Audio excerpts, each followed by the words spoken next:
This is Wine and DIY with Jo. I'm Jo, and I'm thinking about Halloween and Halloween parties. I was reading a blog post by Spooky Little Halloween, aka Miranda, Queen of Halloween, and she just wrote a blog post about hosting micro parties, mini parties, instead of having a big party. And she has some great ideas. Go to her blog. But I'm wondering, have you guys ever had a Halloween party and what did you do? With Halloween parties, there's usually dressing up. So what are you guys even going to be for Halloween? I know it's September, but you need to know. You don't need to know. My costume is going to be what I'm wearing to the Renaissance Festival because that makes everything easier for me. Today we're making whoopie pies. If you've never made a whoopie pie, like I had never made a whoopie pie, but I wanted to make a whoopie pie, and saying whoopie pie over and over is very funny. I looked up the definition of a whoopie pie on Google. These are the alternative names that you should know. Black moon, gob, black and white, bob, BFO, what does that mean? Big fat Oreo. Before we get started, spooky shirt I don't have anymore, just like in my last video, like I'm out of them. So if you want to send me one, or if you know of one, let me know. And my spooky wine glass doesn't exist because I've been too busy to make a new one. So it's just like the same one as my last video. And my spooky wine is different. It is 7 Moons Red Blend. Uncork a bottle, pour a glass, and find connection in the moonlight.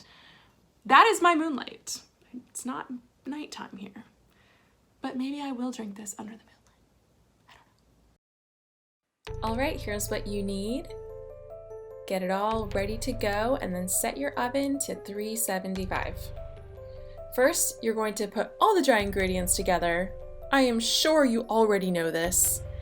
And then you're going to put your wet ingredients together. It's really rocket science here. And, you know, add your dry to your wet over and over and over until it's all mixed up. And then drop your tablespoons of batter onto the tray, flatten them, and then while that's baking, make the icing. And so when they come out, all you have to do is assemble them.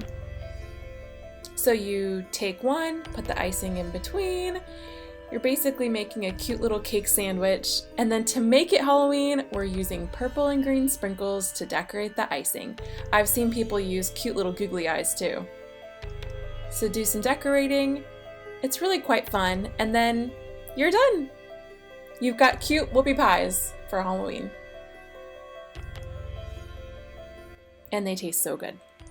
So one thing that I learned while making these whoopie pies is that you should probably flatten the tops of your dough before you bake them. And usually whoopie pies are kind of like this more flat top and bottom, and mine were like domes. Thanks for watching my video. I hope you guys make some whoopie pies. Let me know how it goes.